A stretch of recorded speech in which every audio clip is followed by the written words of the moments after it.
Mga kapuso, Metro Iloilo Transport Service Cooperative o kon MITS Co-op nagapangatubang sang madamo nga problema sa operasyon sini.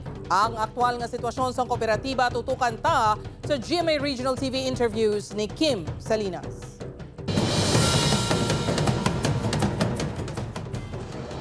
Mga kapuso, makaupod naton si Ms. Cheria Sibuche, ang bagong chairman sa Metro Iloilo Transport Cooperative o kon MITS Co-op. Ma'am, good afternoon. Good afternoon, Sir Kim.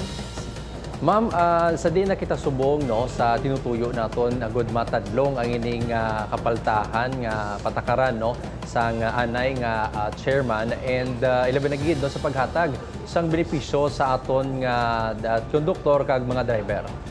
Damo-damo, pag kami sang things to do kay sang March 2, damo-damo, gali ako sang paus kag drivers nga nagasaka lang sir sa amon nga units nga wala sang contracts, wala sang IDs.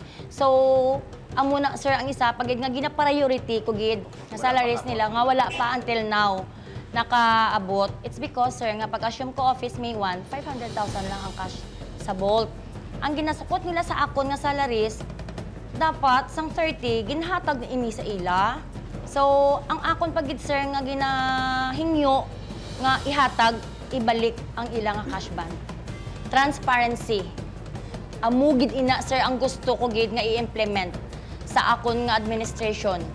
Kay gusto ko magkadto ang amon mga membro, open book ang tanan. Ginpakita ko ang status sang San Miguel and Hibaw-an, which is nga nagakita kuno sang 8 million. Ano subong ang sitwasyon sa aton kooperatiba in terms financially? Nagakita pa ba lang ang kooperatiba o kung nagapamyerdihan na?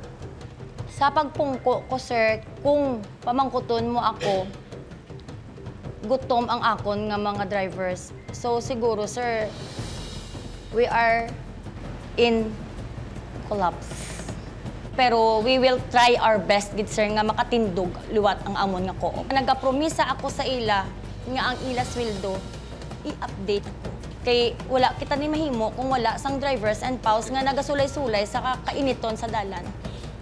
Tagain nyo lang ako sang panahon, magamay lang gid nga tsimpo nga para nga maano ta initanan, maakayo ta ang mga mist nga mga pagdumala. Buligan ta ang co-op ta. Madamo giga salamat sa imo tinion diri sa One Western Visayas.